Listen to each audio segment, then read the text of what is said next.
Hi students, welcome to new class. ഇന്നത്തെ ക്ലാസ്സിൽ നമുക്ക് രണ്ട് പ്രോബ്ലംസ് കൂടി ഒന്ന് ഡിസ്കസ് ചെയ്യാം.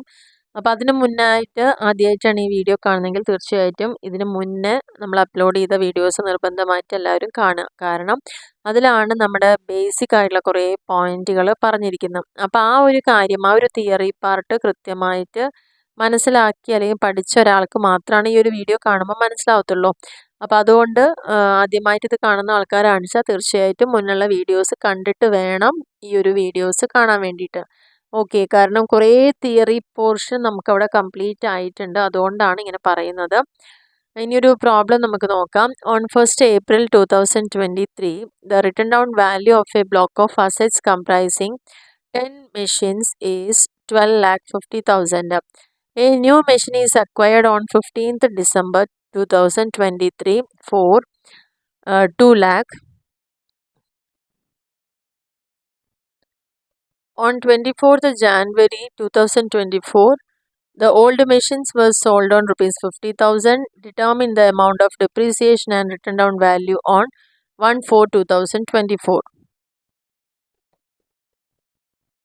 തന്ന ക്വസ്റ്റ്യനിൽ കൃത്യമായിട്ട് മനസ്സിലാക്കേണ്ട കാര്യം, നമ്മുടെ ഇയർ, ഫിനാൻഷ്യൽ ഇയർ വരുന്നത്, പ്രീവിയസ് ഇയർ വരുന്നത് 1st April 2023 to 31st March 2024 ആണ്. അപ്പം ആ ആദ്യത്തെ ദിവസം തന്നെ നമ്മുടെ കയ്യിലുള്ള അസറ്റുകൾ എല്ലാതും കൂടിയിട്ട് 12,50,000 അസറ്റുകളുള്ളത്. പുതിയ മെഷീൻ നമ്മൾ വാങ്ങിയത് 2023 ഡിസംബർ 15 2 ലക്ഷം രൂപയുടെ വാങ്ങിയിട്ടുണ്ട്.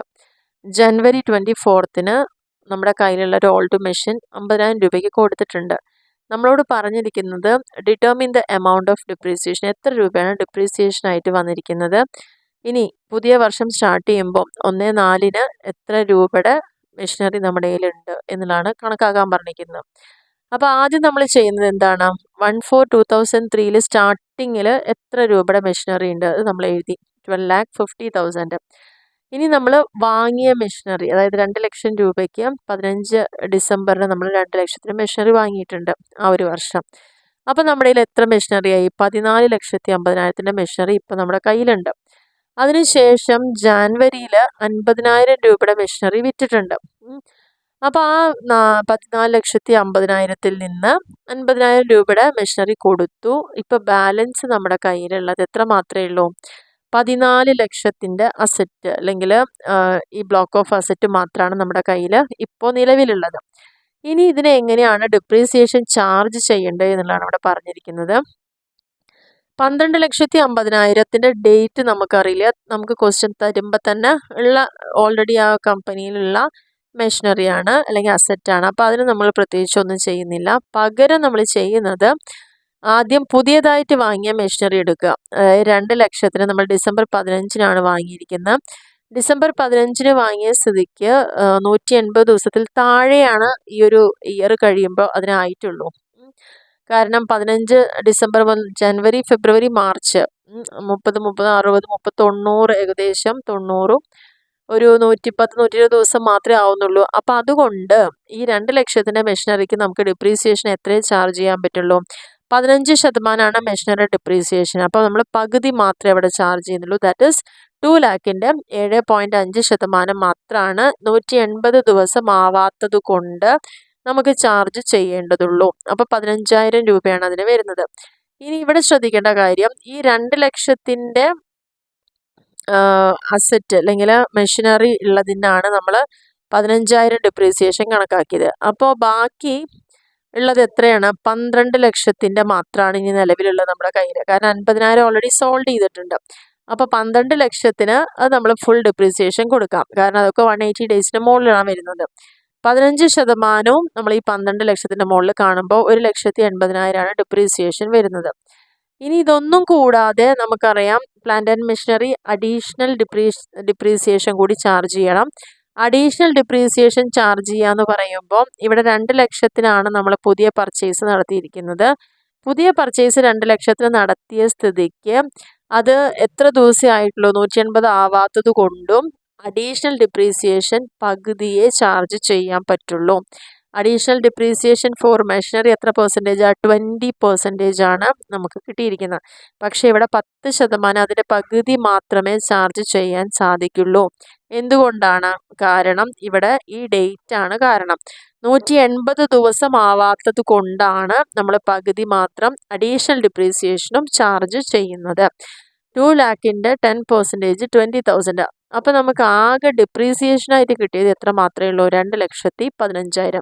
ഇവിടെ നമ്മൾ ചെയ്തത് നമ്മുടെ കയ്യിൽ എത്ര അസറ്റ് ഉണ്ട് എന്ന് കാൽക്കുലേറ്റ് ചെയ്തു. ഓരോന്നിൻ്റെയും ഡിപ്രീസിയേഷൻ നമ്മൾ കാൽക്കുലേറ്റ് ചെയ്തു. ഈ വർഷം നമുക്ക് കിട്ടിയിരിക്കുന്ന ഡിപ്രീസിയേഷനാണ് അപ്പം 2023-24 സമയത്തുള്ള ഡിപ്രീസിയേഷൻ എമൗണ്ട് കണക്കാക്കിയപ്പോൾ 2,15,000 വന്നിട്ടുണ്ട്. ഇനി നമ്മളോട് കാൽക്കുലേറ്റ് ചെയ്യാൻ പറയുന്നത് 1/4 നമ്മുടെ കയ്യിലുള്ള അസറ്റിൻ്റെ റിട്ടേൺ ഓൺ വാല്യൂ എന്താണെന്നാണ് ചോദിച്ചിരിക്കുന്നത്. അപ്പോൾ നിലവിൽ ഇപ്പോൾ എത്ര രൂപയുടെ അസറ്റാണുള്ളത്? 14 ലക്ഷത്തിൻ്റെ അല്ലേ? ആ 14 ലക്ഷത്തിൽ കഴിഞ്ഞ വർഷം ഡിപ്രീസിയേഷൻ എത്ര വന്നു? 2,15,000. അപ്പോൾ ആ 2,15,000 ഡിപ്രീസിയേഷൻ കുറയ്ക്കേണ്ട എമൗണ്ടാണ്. കാരണം ഇന്ന് ഈ 14 ലക്ഷത്തിൻ്റെ മെഷീനറിക്ക് ആ വില ഇല്ല, അല്ലെങ്കിൽ ആ അസറ്റിന് അത്രയും വില ഇല്ല. അതിൽ 2,15,000 അതിൻ്റെ തേയ്മാനമായിട്ട് കണക്കാക്കി കുറച്ച് കഴിഞ്ഞു നമ്മൾ. അത് കുറച്ച് കഴിഞ്ഞാൽ ഇപ്പം നിലവിൽ എത്ര രൂപയുടെ അസറ്റ് നമ്മുടെ കയ്യിലുള്ളൂ? 11,85,000 അസറ്റ് മാത്രമേ നമ്മുടെ കയ്യിൽ നിലവിൽ ഉള്ളൂ. ആ ഡേറ്റിന് 1/4/2024 നമുക്ക് അത്ര മാത്രമാണ് അതിലുള്ള ഡിപ്രീസിയേഷൻ കൂടി കുറച്ച് കഴിഞ്ഞുള്ള വാല്യൂ ആണ് ഇപ്പോൾ ഇതിലുള്ളത്. അപ്പോൾ ഇങ്ങനെയാണ് ഈ ഒരു പ്രോബ്ലം നമ്മൾ ചെയ്യേണ്ട വിധം എന്ന് പറയുന്നത്. ബ്ലോക്ക് ഓഫ് അസറ്റ് തന്നു കഴിഞ്ഞാൽ. ഇനി ഒരു പ്രോബ്ലം കൂടി നമുക്കിവിടെ ഡിസ്കസ് ചെയ്യാം. ഇവിടെ ഓൾറെഡി ക്വസ്റ്റ്യനിൽ തന്നെ ബിൽഡിങ്സിൻ്റെ കംപ്ലീറ്റ് ഡീറ്റെയിൽസ്, മെഷീനറിയുടെ ഡീറ്റെയിൽസ്, ഫർണിച്ചറിൻ്റെ ഡീറ്റെയിൽസ് തന്നിട്ടുണ്ട്. ഇനി ബിൽഡിങ്സിൻ്റെ നമുക്ക് നോക്കാം. 1/4 സ്റ്റാർട്ട് ചെയ്യുന്ന സമയത്ത് 80,000 രൂപയുടെ ബിൽഡിംഗ് ഉണ്ട്. പുതിയതായിട്ട് നമ്മൾ സെപ്റ്റംബർ 1-ാം തീയതി 40,000 വാങ്ങിയിട്ടുണ്ട്. ഇനി 1/4/2023 ഓഫീസ് ബിൽഡിങ്ങിൻ്റെ വാല്യൂ ഇവിടെ തന്നിട്ടുണ്ട്. മെഷീനറി 1-ാം തീയതിക്ക് 1,00,000 ഉണ്ട്. പുതിയ മെഷീനറി 60,000 വാങ്ങി. വീണ്ടും അത് 11-ാം മാസത്തിൽ 50,000 വാങ്ങിയിട്ടുണ്ട്. ഇനി 40,000 മെഷീനറി നമ്മൾ കൊടുത്തിട്ടുണ്ട്. ഇനി ഫർണിച്ചറിൻ്റെ കേസ് എന്ന് പറഞ്ഞാൽ നമുക്ക് 15,000 രൂപയുടെ ഫർണിച്ചറാണ് 1/4/2023 കയ്യിലുള്ളത്. പുതിയ ഫർണിച്ചർ 5,000 വാങ്ങിയിട്ടുണ്ട്. 1,000 രൂപയ്ക്ക് ഫർണിച്ചർ കൊടുത്തിട്ടുണ്ട്. നമ്മളോട് പറഞ്ഞിരിക്കുന്നത് find out the amount of depreciation for the assessment year 2024-25. ഈ അസസ്മെൻറ്റ് ഇയറിൽ ഡിപ്രീസിയേഷൻ ലാസ്റ്റ് ഇയറിൻ്റെ കാണാനാണ് പറഞ്ഞിരിക്കുന്നത്. അപ്പോൾ ഈ 3 ബ്ലോക്കുകളായിട്ട് തന്നെ നമുക്കിവിടെ ചെയ്യാം. അപ്പോൾ അതിന് വേണ്ടിയിട്ട് നമുക്ക് ആദ്യത്തെ ബ്ലോക്കാണ് നമ്മളിപ്പോൾ എടുത്തിരിക്കുന്നത്. ഫസ്റ്റ് ബ്ലോക്ക് എന്താണ്? ബിൽഡിംഗ് ആണ്. ബിൽഡിങ്ങിൽ നമ്മുടെ ക്വസ്റ്റ്യനിൽ 1-ാം തീയതി ഏപ്രിൽ 2023 1-ാം തീയതി 80,000 രൂപയുടെ ഫാക്ടറി ബിൽഡിംഗ് നമ്മുടെ കയ്യിലുണ്ടെന്ന് പറയുന്നുണ്ട്. അതിനുശേഷം പിന്നെ നമുക്ക് തന്നിരിക്കുന്നത് 50,000 രൂപയുടെ റിട്ടേൺ ഡൗൺ വാല്യൂ ആണ്. ആ ഒരു ബിൽഡിങ്ങിന് വേണ്ടിയിട്ട് നമുക്ക് അതിൻ്റെ റിട്ടേൺ ഡൗൺ വാല്യൂ ആയിട്ട് ഓഫീസ് ബിൽഡിങ്ങിൻ്റെ കാണിച്ചിരിക്കുന്നത്. അപ്പോൾ ടോട്ടൽ 80,000 50,000 കൂടി 1,30,000. അതിൽ പുതിയതായിട്ട് നമ്മൾ 40,000 രൂപയുടെ ബിൽഡിങ് വാങ്ങിയിട്ടുണ്ട്. അപ്പോൾ ആ 40,000 രൂപയുടെ ബിൽഡിങ് കൂടി ആഡ് ചെയ്യുമ്പം 1,70,000 ടോട്ടലായിട്ടുള്ള പുതിയ ബിൽഡിങ് വന്നിരിക്കുന്നത്. അതിൻ്റെ ഡിപ്രീസിയേഷൻ എന്ന് പറയുന്നത് എത്ര ശതമാനം? 10% ബിൽഡിങ്ങിൻ്റെ ഡിപ്രീസിയേഷൻ. അത് 17,000 രൂപയാണ് അതിൻ്റെ ഡിപ്രീസിയേഷനായിട്ട് വരുന്നത്. 1,70,000 10%. ഇനി നെക്സ്റ്റ് പറഞ്ഞിരിക്കുന്നത്, അപ്പോൾ ഇവിടെ എന്തുകൊണ്ടാണ് ഈ ഫുള്ളായിട്ടുള്ള മെഷീനറി എടുത്തതെന്ന് പറഞ്ഞു കഴിഞ്ഞാൽ ഓൾറെഡി നമുക്ക് തന്നിരിക്കുന്നതെല്ലാം ലാസ്റ്റ് ഈ ഒരു ബിൽഡിംഗ് വാങ്ങിയിരിക്കുന്ന പോലും സെപ്റ്റംബർ 1-നാണ്. അപ്പോൾ സെപ്റ്റംബർ ഫുള്ളായിട്ട് വരും. October, November, December, January, February, March. അപ്പോൾ 180 ഡേയ്സിന് മുകളിൽ തന്നെയാണ് അത് വാങ്ങിയിട്ട് ആയിരിക്കുന്നത്. അതുകൊണ്ടാണ് അവിടെ ഫുൾ ഡിപ്രീസിയേഷൻ ഒന്നിച്ച് കണ്ടിട്ട് 10% കാണാനുള്ള കാരണം. രണ്ടാമത്തെ കേസിൽ മെഷീനറി ആണ്. നമുക്ക് സ്റ്റാർട്ടിങ്ങിലുള്ള മെഷീനറി എന്ന് പറയുന്നത് എത്ര രൂപയുടെ? 1 ലാഖിൻ്റെ ഉണ്ട്. പിന്നെ നമ്മൾ 1/5-നാണ് അടുത്ത 60,000 രൂപയുടെ പർച്ചേസ് ചെയ്യണത്. വീണ്ടും നമ്മൾ 1/11-ന് 50,000 രൂപയുടെ മെഷീനറി പർച്ചേസ് ചെയ്തു. അപ്പോൾ ടോട്ടൽ എത്ര വന്നു? 2,10,000 രൂപയുടെ മെഷീനറി കയ്യിലുണ്ട്. അതിൽ 40,000-ൻ്റെ മെഷീനറി നമ്മൾ സെയിൽ ചെയ്തിട്ടുണ്ട്. ബാലൻസ് 1,70,000 ആണുള്ളത്. അപ്പോൾ ഈ ഒരു പ്രോബ്ലം ചെയ്യുന്ന സമയത്ത് മൊത്തത്തിൽ എത്ര ഉണ്ടെന്ന് ആദ്യം കണക്കാക്കുക. അതിനുശേഷമാണ് ഇൻഡിവിജ്വലി ഓരോന്നിൻ്റെ ഡിപ്രീസിയേഷൻ അവിടെ കണക്കാക്കാം. ഇനി ഇതിൽ ശ്രദ്ധിക്കേണ്ട കാര്യം 50,000-ൻ്റെ മെഷീനറിക്ക് നമുക്ക് ഡിപ്രീസിയേഷൻ 7.5% മാത്രമേ ചാർജ് ചെയ്യാൻ പറ്റുള്ളൂ. കാരണം 50,000-ൻ്റെ മെഷീനറി വാങ്ങിയത് നവംബർ 1-നാണ്. നവംബർ 1-ന് വാങ്ങിക്കഴിഞ്ഞാൽ ഒരിക്കലും 180 ഡേയ്സ് ആവില്ല. അതുകൊണ്ട് അവിടെ നമ്മൾ 7.5% മാത്രമാണ് ഇതിന് ചാർജ് ചെയ്യുന്നുള്ളൂ. 50,000-ൻ്റെ 7.5%. അപ്പം 3,750. ഇനി അടുത്ത കേസിൽ ബാക്കി ഈ 50,000-ൽ നമ്മൾ 50,000 കഴിച്ചാൽ ബാക്കി വരുന്ന എത്രയാണുള്ളത്? 1,70. 1,20 ബാലൻസിൽ.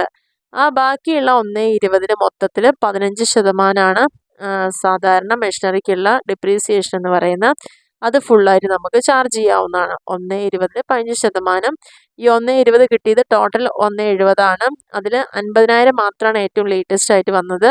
അത് കഴിഞ്ഞ് ബാലൻസ് എല്ലാം നമുക്ക് 180 ഡേയ്സിന് മുകളിലുള്ളതാണ്. അതുകൊണ്ട് ഫുൾ ഡിപ്രീസിയേഷൻ അവിടെ കൊടുക്കാം. 15% ഡിപ്രീസിയേഷൻ എന്ന് പറയുന്നത്. അപ്പോൾ 18,000 വരും. ഇനി അഡീഷണൽ ഡിപ്രീസിയേഷൻ നമുക്ക് ഈ ഒരു പുതിയ മെഷീനറിക്ക് കൊടുക്കണം. അഡീഷണൽ ഡിപ്രീസിയേഷൻ കൊടുക്കുമ്പോൾ 180 ഡേയ്സ് ആവാത്തത് കൊണ്ട് അഡീഷണൽ ഡിപ്രീസിയേഷൻ എപ്പോഴും 20% കൊടുക്കേണ്ടത്. ആ 20%-ൻ്റെ പകുതിയായിട്ടുള്ള 10% മാത്രമാണ് 180 ദിവസം ആവാത്തത് കൊണ്ട് 50,000-ന് അഡീഷണൽ ഡിപ്രീസിയേഷൻ കൊടുക്കേണ്ടത്. അത് 5,000 രൂപ വരുന്നുണ്ട്. പിന്നെ നമ്മൾ വാങ്ങിയിരുന്ന 60,000-ൻ്റെ ഒരു മെഷീനറി വാങ്ങിയത് 1/5-നാണ്. മെയ് മാസത്തിലാണ് നമ്മളത് വാങ്ങിയിരിക്കുന്നത്. അപ്പോൾ അവിടെ തീർച്ചയായിട്ടും എന്തുണ്ട്? 180 ഡേയ്സ് ഫുള്ളായിട്ട്. കാരണം May, June, July, August, September, October, November, December, January, February, March. അവിടെ നമുക്ക് ഒരു 11 മാസത്തോളം തന്നെ വരുന്നുണ്ട്. അപ്പോൾ അതുകൊണ്ട് അത് ഫുള്ളായിട്ട് 20% അഡീഷണൽ ഡിപ്രീസിയേഷനും കൂടിയിട്ട് 60,000-ന് കൊടുക്കാം. അപ്പം മൊത്തത്തിൽ നമുക്ക് ഈ ഒരു ബ്ലോക്ക് ഓഫ് മെഷീനറിക്ക് ചാർജ് ചെയ്യാവുന്ന ഡിപ്രീസിയേഷൻ എന്ന് പറയുന്നത് 38,750 ഇനി നെക്സ്റ്റ് ഉള്ളത് ഫർണിച്ചറാണ്. ഫർണിച്ചർ എന്ന് പറയുമ്പോൾ റിട്ടേൺ ഡൗൺ വാല്യൂ നമുക്ക് തന്നിരിക്കുന്നത് 15,000 രൂപയുടെ ഫർണിച്ചറായിരുന്നു. ഇനി ഡിസംബർ 1-നാണ് 5,000 രൂപയുടെ മെഷീനറി വാങ്ങിയിരിക്കുന്നത്. അപ്പോൾ 15 5 20,000-ൻ്റെ മെഷീനറി ഫർണിച്ചർ അതിൽ 1,000 രൂപയ്ക്ക് സാധനങ്ങൾ വിറ്റിട്ടുണ്ട്. അപ്പോൾ 20-ന്ന് 1 കുറച്ചാൽ 19,000 രൂപയുടെ മെഷീനറിയാണ് ഇപ്പോൾ മൊത്തത്തിലുള്ളത്. അതിൽ നമ്മൾ 5,000 രൂപയ്ക്ക് വാങ്ങിയത് 5,000 രൂപയ്ക്ക് വാങ്ങിയതെന്ന് പറഞ്ഞാൽ ഡിസംബർ 1-ാം തീയതിയാണ് വാങ്ങിയത്. അതുകൊണ്ട് തന്നെ അതിൽ ഡിപ്രീസിയേഷൻ 180 ആവാത്തതുകൊണ്ട് 10%-ൻ്റെ പകുതിയായി 5% മാത്രമേ അവിടെ കൊടുക്കാൻ പറ്റുള്ളൂ. അപ്പോൾ 5,000-ൻ്റെ 5% പറയുമ്പോൾ 250. ഈ 19-ൽ 5 പോയാൽ ബാലൻസ് ഉള്ള 14,000-ന് മൊത്തത്തിൽ 10% ചാർജ് ചെയ്യാവുന്നതാണ്. ഈ ഒരു കാൽക്കുലേഷൻ കൃത്യമായിട്ട് നമ്മൾ ചെയ്തേ മതിയാവുള്ളൂ. കാരണം ഓരോ വാല്യൂ എഴുതിയിട്ട് ഫൈനൽ വാല്യൂ നമ്മൾ അറിയണം. അതിൽ നിന്ന് ഡിപ്രീസിയേഷൻ പുതിയതിനൊക്കെ കുറയ്ക്കുക. ബാലൻസ് എത്ര ഉണ്ടോ നോക്കിയിട്ട് അതിന് കോമൺ ആയിട്ട് 10% അവിടെ കൊടുത്തിട്ടുണ്ട്. അപ്പോൾ ഇത്രയാണ്. അതിൽ ഈ 14,000 വന്ന് 19-ൽ നിന്ന് 5,000 കുറച്ച് ബാലൻസുള്ള 14,000-ൻ്റെ 10% 1,400 വരുന്നത്. അപ്പോൾ ടോട്ടൽ 1,400, 250, 1,650 ഫർണിച്ചറിന് വരുന്ന ഡിപ്രീസിയേഷൻ എന്ന് പറയുന്നത്. അപ്പോൾ ഇങ്ങനെയാണ് ബ്ലോക്ക് ഓഫ് അസറ്റുകളായിട്ട് തന്നു കഴിഞ്ഞാൽ നമ്മൾ ഡിപ്രീസിയേഷൻ ചാർജ് ചെയ്യേണ്ട വിധം. അപ്പോൾ ഇതിലെ 2 പ്രോബ്ലംസ് വളരെ ക്ലിയർ ആയിട്ട് എക്സ്പ്ലെയിൻ ചെയ്തിട്ടുണ്ട്. അതിൻ്റെ തിയറി പാർട്ട് നോക്കിയാൽ മാത്രമാണ് ഈ ഒരു എത്ര % ഡിപ്രീസിയേഷൻ ചാർജ് ചെയ്യേണ്ടത് എന്നുള്ളതൊക്കെ കൃത്യമായിട്ട് നമ്മുടെ ലാസ്റ്റ് അപ്ലോഡ് ചെയ്ത വീഡിയോസിൽ അവിടെ പറഞ്ഞിട്ടുണ്ട്. കാരണം കൃത്യമായിട്ട് ഇത് പഠിച്ചേ മതിയാവുള്ളൂ. Treatment of some special items, ഡിപ്രീസിയേഷനും ഓരോ ബ്ലോക്ക് ഓഫ് അസറ്റിൻ്റെ മുകളിലും എങ്ങനെയാണ് ഡിപ്രീസിയേഷൻ ചാർജ് ചെയ്യേണ്ടത്, ബിൽഡിങ്ങിന് ചാർജ് ചെയ്യേണ്ട വിധമാണ് ലാസ്റ്റ് നമ്മൾ വീഡിയോയിൽ പറഞ്ഞത്. ബിൽഡിങ്, ഫർണിച്ചർ ആൻഡ് ഫിറ്റിങ്സിന് എത്ര % ആണെന്നുള്ളതും മെഷീനറി ആൻഡ് പ്ലാന്റിനും ഒക്കെ ഇവിടെ കൃത്യമായിട്ട് പറഞ്ഞിട്ടുണ്ട്. അപ്പോൾ ഈ ഒരു % അറിഞ്ഞാൽ മാത്രമാണ് ഇത്തരത്തിലുള്ള പ്രോബ്ലംസ് അവിടെ ചെയ്യാൻ സാധിക്കുള്ളൂ. ഈ ഒരു വീഡിയോ എല്ലാവർക്കും ക്ലിയർ ആയി എന്ന് വിചാരിക്കുന്നു. Okay, thank you.